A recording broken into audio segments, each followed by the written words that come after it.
કોઈએ કહ્યું છે કે જૈન ધર્મ છે, શીખ ધર્મ છે, બૌદ્ધ ધર્મ છે, મુસ્લિમ ધર્મ છે, પણ હિન્દુ ધર્મ નથી. અને આ બધા જ ધર્મ હિન્દુમાંથી નીકળેલા છે. તો આવું કેમ?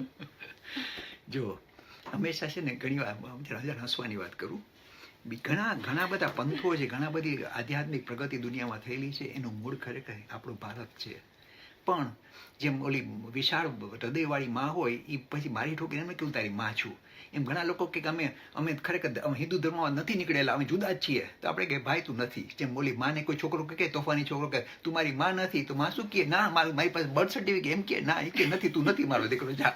એમ એ રીતે હિન્દુ ધર્મ બહુ મહાન વિશાળ વિચારવાળો. એ કે ભાઈ તમે કહો છો કે તમે તમારે જુદા છો, તમે જુદા છો, પણ ઘણા બધા વિચારો તમે જે અપનાવેલા છે ખરેખર હિન્દુ ધર્મમાંથી નીકળેલા છે.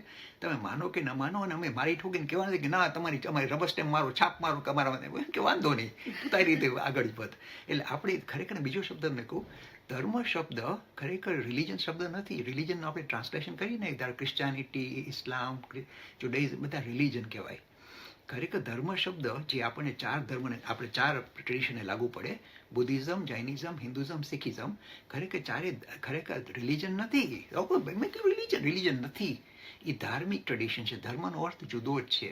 ધર્મ કે છે ભાઈ તું તારી પોતાની અવસ્થાનું જ્યારે નિરીક્ષણ કર, તું કોણ છે, અહીંયા શું કરી રહ્યો છે, આ સૃષ્ટિનું સાચું સ્વરૂપ શું છે, એનો નિર્ણય કર.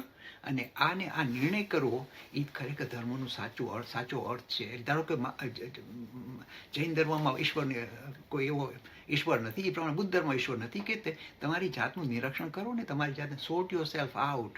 This is the meaning of dharma, and not looking for a god. That comes secondary, second way.